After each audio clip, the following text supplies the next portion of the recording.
Ladies and gentlemen, the captain has turned on the fasten seatbelt sign. If you haven't already done so, please make sure the volume of this podcast is set perfectly to your listening enjoyment.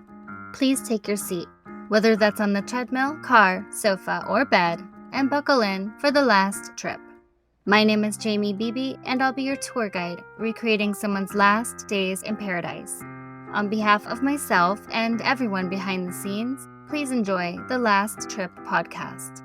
And because nobody likes a long flight to get to where they want to be, let's prepare for takeoff.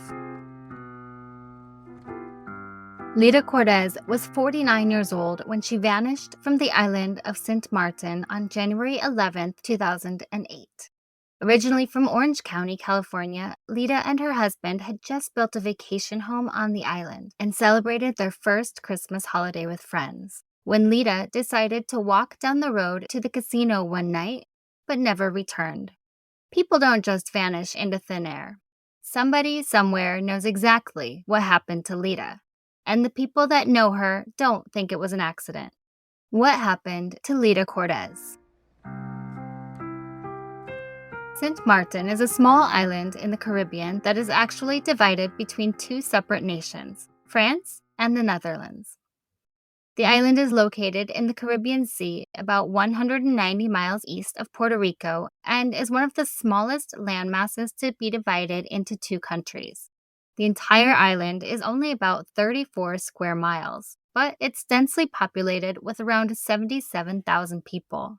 The French side is called St Maarten, and the Dutch side is called St Maarten. The Dutch side is known as the Las Vegas of the Caribbean, with lots of casinos, bars, restaurants, and a busy nightlife. The French side is known as the culinary capital of the Caribbean, with fine dining and dishes prepared by world-class chefs. On the French side, it's all about the Caribbean vibe, and that side is a bit more liberal with several nude beaches, and topless sunbathing is accepted by all. St Maarten is a huge tourist destination, especially for Americans, because English is widely spoken on both sides of the island. Tourism fuels the economy, followed by duty-free shopping and financial services. So it's one of those islands you hear about where rich businessmen hide their bank accounts. It's best known for the beaches and the weather. The most famous beach is Maho Beach, and you've probably seen photos of this beach on social media. It's directly adjacent to runway 10 of Juliana International Airport. Planes take off from the short runway and zip right over the beachgoers. The planes fly so close that it's become a tourist destination in its own right to get the perfect plane on the beach photo. The flight times and tables are posted in the nearby bars and restaurants, and a loudspeaker even broadcasts communications between the pilot and the control tower. It's probably one of the more unusual beaches for an amazingly unique photo op. While that beach is quite famous, there are 37 different beaches in all, and the water temperature is between 79 and 85 degrees year-round. Orient's Bay Beach is another popular beach, with a reputation of being the Saint-Tropez of the Caribbean.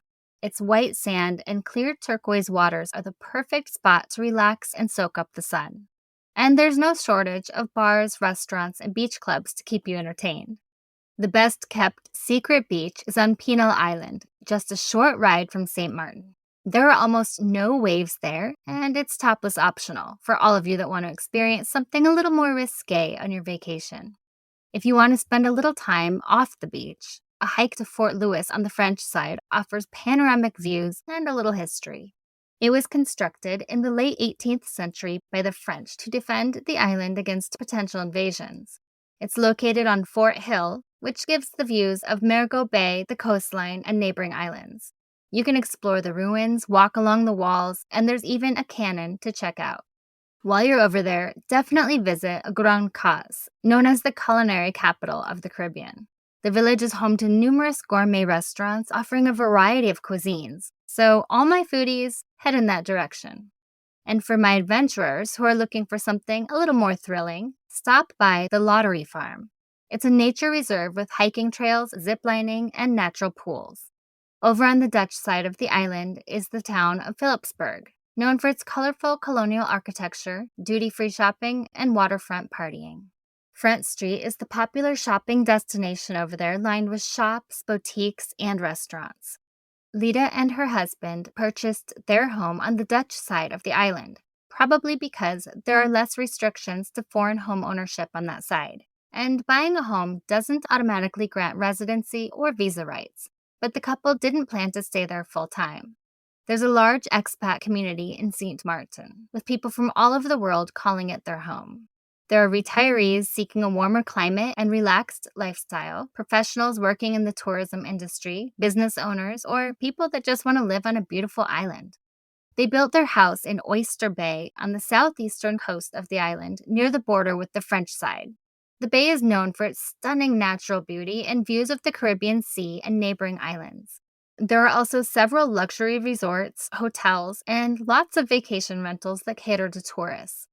The island is literally paradise, except they do have hurricanes. There have been a few that have caused considerable damage. In 1995, Hurricane Lewis was one of the most destructive to hit in recent history. It struck on September 5th as a powerful Category 4 with sustained winds of up to 140 miles per hour.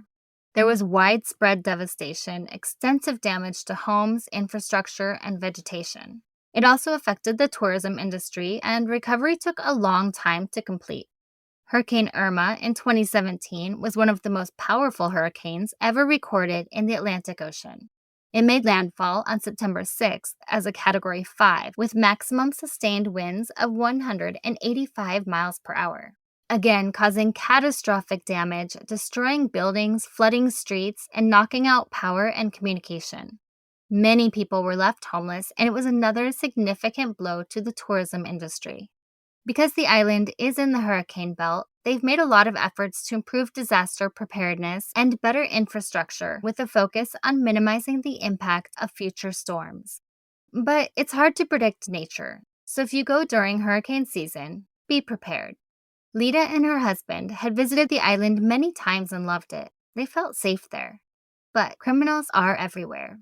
And sometimes, they're the ones you bring with you on your travels. Let's get to know Leta Cordes. Leta Cordes was Leta McLendon before she was married. She spent her early years in Los Angeles as a blonde bombshell of the 1980s rock and roll music scene. She was a single mom to her son Rory and an up-and-coming rock star, leading a band and reveling in the vibrant music scene coming out of the Sunset Strip. Her former bandmate and friend, Gar Buchanan, said her personality was even bigger than her voice, and she could easily breeze through any VIP line, catching everyone's attention along the way. Her friends said her presence was magnetic, and her circle included all the big hair guys in the scene that usually made better photo ops than boyfriends. She worked as a waitress by day and was a party girl by night, hanging out with bands like Motley Crue and Poison. Los Angeles was bright and exciting at that time, and Leta was playing gigs at all the trendy clubs on her way to making it big. She was full of life, hardworking, and happy. She loved to dance, loved to be the center of attention, and didn't let anything or anyone hold her back from her dreams. She wrote a song about the guys in Los Angeles called "Don't Lean on Me," singing, "Sometimes it's hard having someone that leans on you all the time," writing it because she always took care of the men in her life. And if someone was going to come along and steal her heart, they would have to try a lot harder than the men she was hanging around with. And that man turned out to be Frank Cordes. Frank grew up in Germany and moved to the United States when he was just 18. He met Leta soon after arriving in Los Angeles. Being only 20 years old, Frank was 7 years younger than Leta when they met. They came from completely different worlds. He was still learning English, and she was the stereotypical California girl. He was quiet, reserved, and even-keeled, while she was a firecracker with a famously short fuse. He was a wallflower, and she was the one to start the party and keep it going. He was a computer programmer, and she was the lead singer in a band. But Frank pursued her relentlessly, despite their different personalities. He was smitten with her from day one. From the moment they met, he gave her all the attention she craved, and he was genuine and caring. There were lots of phone calls and gifts. He always showed her a good time and followed up the next day with a phone call just to make sure she was happy. He was very much a gentleman, and she fell head over heels in love with him. The relationship blossomed quickly into marriage because, although they were very much in love, Frank also needed a green card. When they were married, Leta let go of her musical dreams and joined him in his startup animation company. The couple was happy. They had a core group of wonderful friends. They loved costume parties, trips to Vegas, vacations, and birthday parties. They moved to Orange County and settled into a married life, with their animation company growing into a very successful business. Frank focused on the technical aspects, and Leta managed the client interactions. But as the years went by, their marriage faced several hurdles. Leta suffered a series of family tragedies and health issues, which led her to self-medicate with prescription drugs and alcohol. In a fairly short period of time, she had lost her 2 brothers, and her mom's health was declining as she battled dementia and Alzheimer's. It was all too much for Leta, and she got a prescription for Vicodin, while her light drinking turned to heavy drinking to alleviate her grief and anguish. As she struggled with her issues and addictions, her constant state of insobriety strained their relationship and marriage. Friends said Frank started to belittle her, and she felt abandoned during her struggles. His ridicule made her feel even worse, and instead of helping her or even giving her a shoulder to cry on, he pulled back and she felt completely alone. It was during this time, while taking care of her mother, heartsick and battling her addiction, that she met Bobby Hargis, a younger man who was renting a room in her family's home in Fresno. He gave her the comfort she needed. Bobby was caring and sweet to Leta, and they started an affair. Frank discovered her affair in the fall of 2006. He started snooping, put a tracker in her purse and one in her car, ultimately following her around until he could prove his suspicions. When he confronted her, Leta proposed that Frank should have an affair with her childhood friend Elaine Kairas to settle the score. She thought if they both had an affair, they would be even and could move past it. So Frank and Elaine hooked up for a few weeks, but that just further complicated their failing marriage. The couple fought a lot and even brought up divorce, weighing the options of who would get what from their 20-year relationship and what life would look like separately. The fights would go from 0 to 100, and about a year before they left for St. Maarten, police were called for domestic disturbance in their Mission Viejo home. Frank called authorities, claiming Leta became violent during an argument and chased him into his home office, banging on the door with a hammer. Sheriff deputies diffused the situation, and there were no arrests. Eventually, the pair decided they weren't going to give up on each other, but rather they'd make their 20-year marriage work. In early 2007, they started building a vacation home in St. Maarten as a fresh start. They found a hillside overlooking the ocean, and the home meant a lot to both of them. Frank supervised the construction, and together they picked out tiles and paint colors. It was fun for both of them, and Leta was especially proud of their new lease on life and their marriage. This was their favorite island, their own little slice of paradise. They'd been going there for years, enjoying the great weather and beaches, the casinos, and the nightlife. While Leta's addictions seemed to level out, they weren't completely hidden, with her friends often noticing she would still mix pills and alcohol. By the end of 2007, their new home was almost finished. Their marriage seemed to be back on track, and they were embracing their new life and time together. They were spending more and more time in St. Maarten, making new friends on the island, going to parties, clubbing, and enjoying each other. But the good times didn't stick around for long. Let's go over Leta's last days after a message from our sponsors. I know. You're not used to hearing this voice, and we'll get back to the show shortly. But first, my name is Jaden Harlow, investigative writer and podcast host of The Missing Found. The Missing Found is an investigative true crime podcast focusing mainly on unsolved missing person cases in the Black community. The cases that I cover have either gone cold, have little to no media coverage, or have gone without conclusion. Just some background on The Missing Found. My approach has always been research focused, understanding the life of our missing person, where they came from, their family dynamic, their inner circle, personality, and their movements thereafter. You want to know the details and even the more intricate details and scenarios that are often missed in the investigation or just aren't considered. I conduct full case analyses on our missing persons with the methodology of relating the case back to life, giving some background on our missing person, the case details, solidify the timeline, state only the public facts, possible theories, break down every case element, and close with my opinion, all delivered to you in a structured and easy-to-follow spoken story. Listen, I take it there.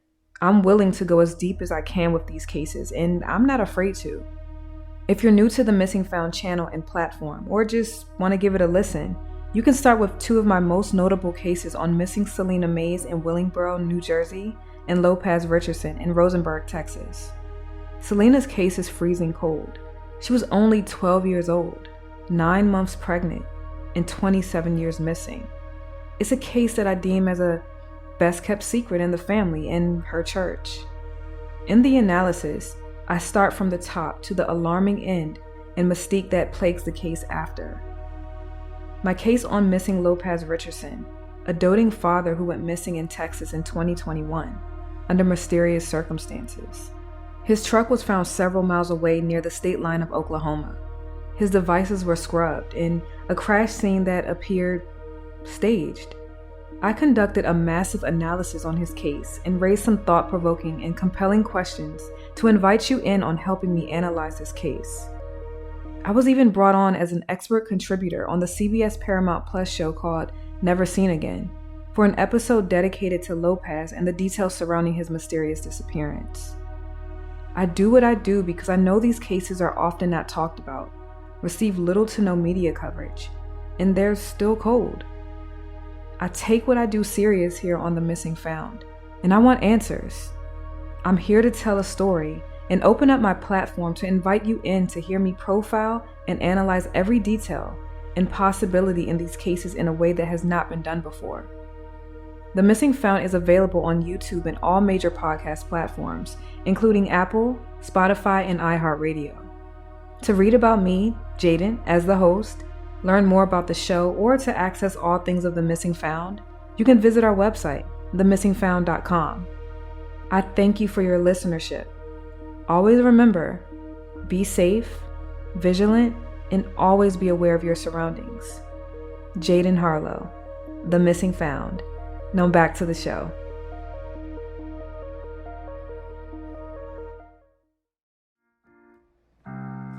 Frank arrived in St Maarten on December 3, 2007, with Leta arriving 8 days later on December 11th to put finishing touches on the house in time to celebrate their first Christmas there.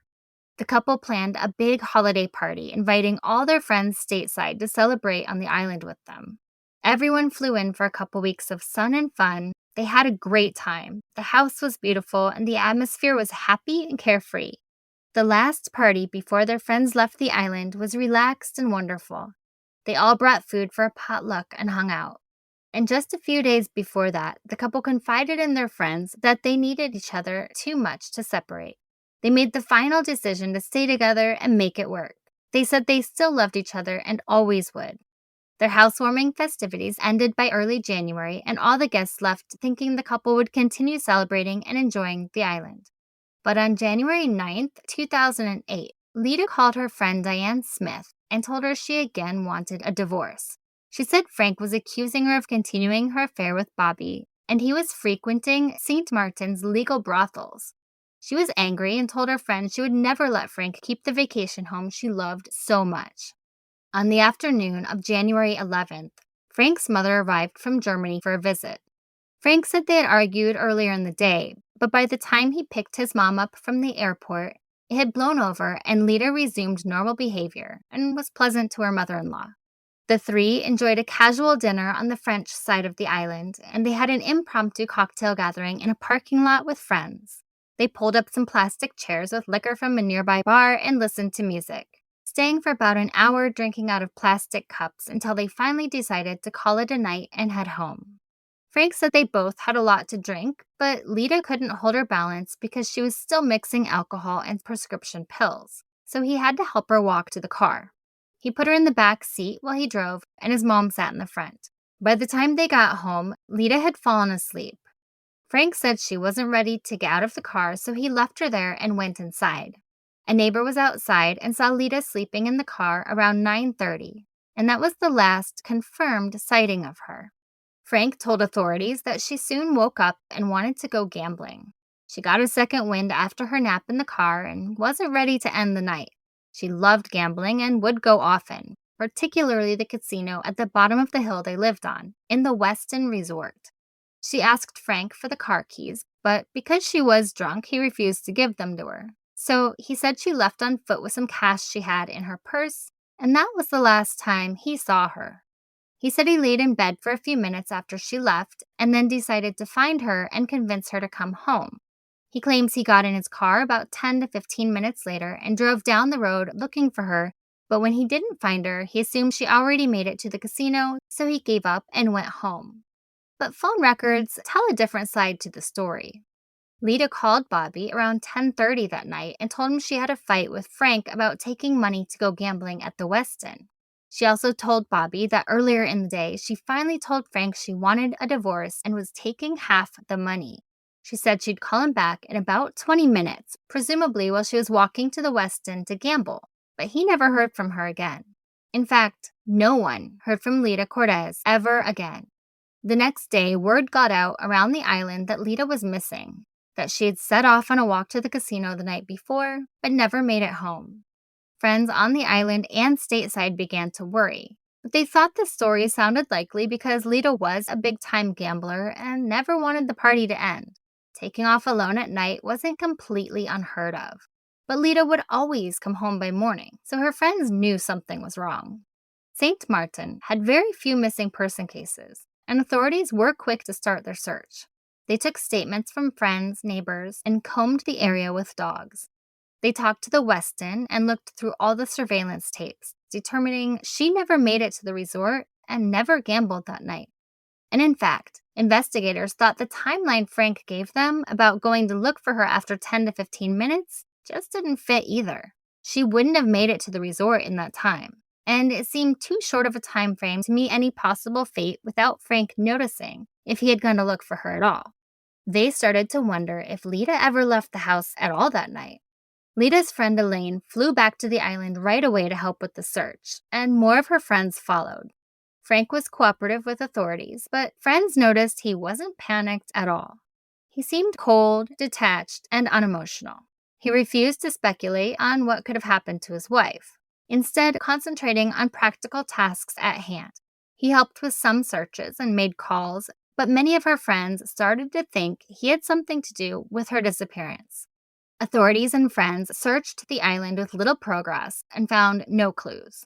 They held thorough searches, but no physical evidence like clothing or personal items were found along the path she would have taken from her house to the casino, or anywhere else on the island. No one in the neighborhood saw her, no one at the casino or resort saw her. There was no activity on her credit cards, bank accounts, or cell phone. It was as if she vanished into thin air. Investigators focused on the stretch of road from her house to the casino. The road was full of washouts, potholes, ankle twisters, and high brush on both sides. There were no streetlights, she had been drinking, and was wearing sandals. But if an accident happened, they would have found her. St. Maarten authorities turned their attention toward Frank. They searched his house on the island and in California. They took all his computers and electronics, and they brought him in for questioning several times. Leta's friend Elaine told police that the keys from her rental car went missing for a period of time when she came back for the search. She told them she thought Frank killed Leta and hid her body, using her rental car to then move her body later. Months after Leta went missing, investigators found the rental car in question and searched it, finding blood. But because so much time had passed, they were not able to link it to Frank or Leta. The island's chief prosecutor, Taco Stein, said, "It's like making a puzzle of those little jigsaw blocks without an image on them. So you're puzzling and you're trying to put the things together, but you don't know what you're putting together." 9 months after Leta vanished, on October 16, 2008, authorities arrested Frank in connection with her disappearance. But without enough evidence to charge him, Frank was let go just 3 months later. Investigators still consider Frank the one and only suspect in Leta's disappearance. In February of 2009, on a sunny Monday morning, a team of more than 50 people that included Elaine, Elaine's son Trent, Bobby Hargis, Leta's son Rory, along with local volunteers and authorities, gathered at dawn to search a quiet surf beach called Le Galleon, hoping to find Leta's body. By now, they theorized Frank had put her in something easy to carry, like a suitcase, when he disposed of her body. But they didn't find her that day, or ever. While her friends are satisfied with everything the police have done and all the searches they've conducted, they have little hope of finding answers unless someone comes forward. When Leta first disappeared, her friends speculated and hoped she had just run off, that she was finally fed up with Frank and left for some breathing room with someone new and they'd hear from her soon. Or maybe she met someone and they sailed away on some mega yacht and she'd call when she got the chance. Perhaps a sugar daddy picked her up and she was living a new life somewhere. But they knew Leta would never make them worry like that. They also knew she wasn't the type to just run off. She would have divorced Frank and fought for the house she loved so much. As time passed, they thought maybe because she was so open and friendly, she met with the wrong people that night, went to party with them, and something sinister happened. Maybe she went out on someone's boat and there was an accident, and whoever she was with was scared, so they left her body in the ocean. But the longer she was gone, the more they thought it seemed impossible given the time frame that she met up with someone else. And given the toxic relationship, most of their friends blamed Frank. But did Frank kill Leta? He was detained for over 3 months while the investigation focused on him, but they couldn't find enough physical evidence to charge him. The theory from authorities was that there was a fight between Frank and Leta that night, that he snapped when he saw she called Bobby, and in a jealous rage, he murdered her. Frank then hid her body in the neighbor's yard, moving it later with Elaine's rental car. While police consider him the prime suspect, Frank has come forward to dispute their claims. He said the police did a lousy job in the investigation because they did not search his home right away when Leta went missing, but rather waited until Frank complained to them about the investigation, and that's when they turned their sights toward him. He denied harming Leta and said the neighbors would have heard if there was a violent fight. He said he never used the rental car, and if he had, someone would have noticed because the house was filled with people looking for Leta day and night. He said that although cadaver dogs hit on the rental car, they weren't hitting on human remains. But instead, he thought it was probably transmission fluid or rust in the car, or maybe even ketchup. But definitely not blood. Guys, I don't think trained cadaver dogs were hitting on ketchup in the car. While there is no concrete proof of Frank's involvement, or even proof that crime was committed, more often than not in a case like this, it is the husband. Frank told NBC News in an interview that he misses Leta. He privately grieves for her, but chooses not to display his emotions publicly.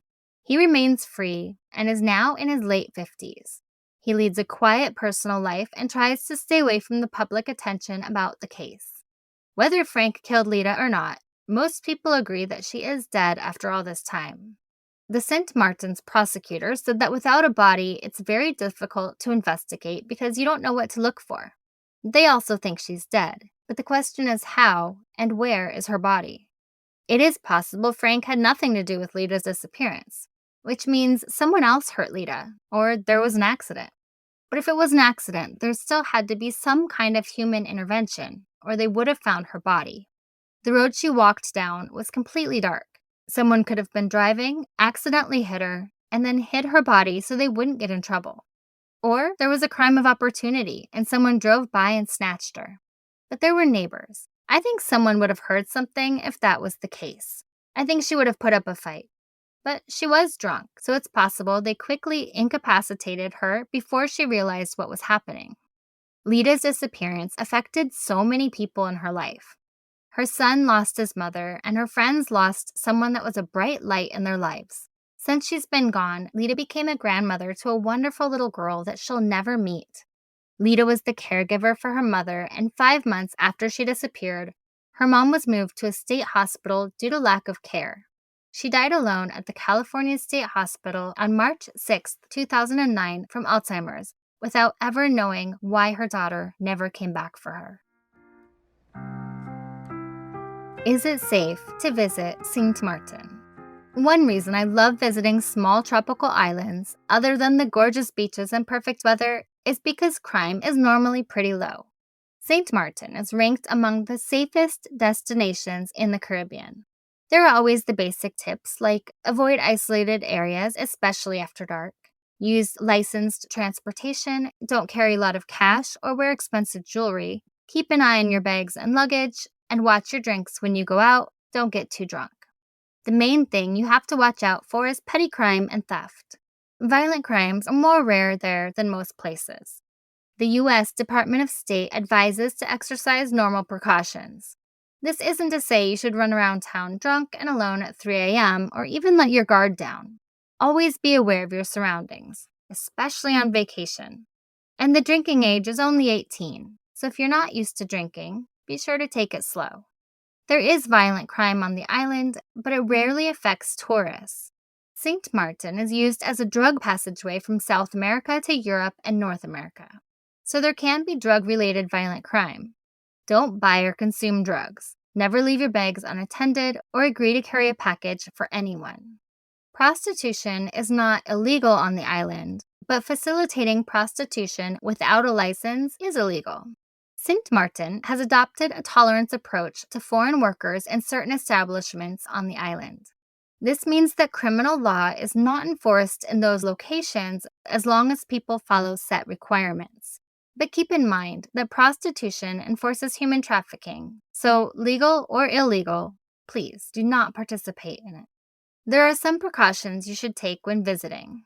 The main roads are narrow and dimly lit, but driving at night is reasonably safe as long as drivers are familiar with the route and road conditions.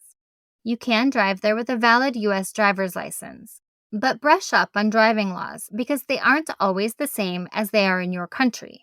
For example, right turns at red lights are prohibited on the island. Along those same lines, there's no Uber on the island, and taxis are not metered. Make sure you settle on a price before you get in for the ride, and only use licensed taxis. Also, the island lies directly in the hurricane belt. Set up an emergency plan just in case there's a natural disaster. It's a small island, and you'll want to make sure you know where you're going and what you're doing ahead of time. Fun fact, there are monkeys on the island, but they aren't original inhabitants. During Hurricane Lewis in 1995, they escaped several households that had them as pets. And over the years, they created life on their own. Quite a bit of it, actually. The best chances to find some are at the Lottery Farm hike, where there's a tropical forest system. Also in Guana Bay and the east side of St. Maarten, they are often seen searching for food. Just remember they are wild animals and they will bite.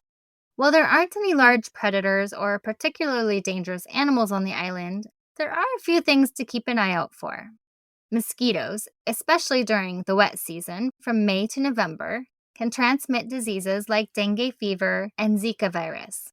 Pack your bug repellent, but make sure it's reef safe for the ocean. Jellyfish, like the Portuguese man-o'-war, may be present in the waters around the island. Their stings are not usually life-threatening, but can cause discomfort and allergic reactions in some people. A sting would be a vacation ruiner for most. Sea urchins are common in the shallow waters, and their spines can cause painful puncture wounds if you step on them or touch them.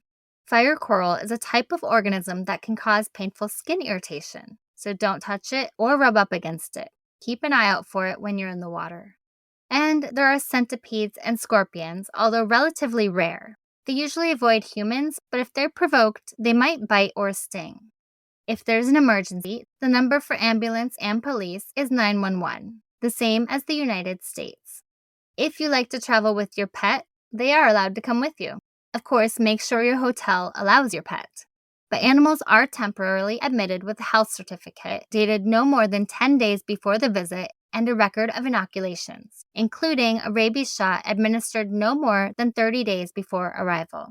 They must also be 15 weeks or older. But most beaches don't allow dogs, so be mindful of whether your pet would want to come with you just to stay in the hotel while you're enjoying your beach time. Overall, St. Maarten's is a beautiful, relaxing island that's pretty safe. But never let your guard down because there are criminals everywhere. And most importantly, no matter where you're traveling, make sure you inform someone about your plans before going anywhere. Tell someone reliable where you're going and what you'll be doing and when to expect you back. And my number one tip to staying alive on vacation is to pay attention to your gut. If something doesn't feel right, it isn't. Leta Cordes disappeared on the night of January 11, 2008, on St Maarten Island. She was 49 years old, had long, curly, red blonde hair below her shoulders. She was 5 feet 3 inches tall and weighed around 135 pounds. She was wearing jean shorts, a blouse, color unknown, and sandals. She has a tattoo on her lower back with the numbers 777 and flames around it, like you would see in a Las Vegas casino. Leta vanished, leaving no clues behind. She's never been out of touch with family or friends like this before, and many think her husband had something to do with her disappearance. If you have any information at all about the disappearance of Leta Cordes, please contact the Dutch authorities on the island at 011-599-542-8761 or the FBI at 714-245-5207. Let's do what we can to give her loved ones the answers they deserve. And finally, remember to leave a review and rate this podcast 5 stars if you like the show, or hell, even if you don't. But either way, feel free to let me know what you think. Please follow The Last Trip on Instagram at The Last Trip Crime Pod and subscribe on Patreon to support the show. You'll get extra research, videos, photos, and updates, and even learn about my personal travels. And now we have ad-free episodes on Patreon. That's patreon.com/thelasttrippodcast. I'm Jamie Beebe, bringing you your last trip and signing off until the next one. Thanks for listening.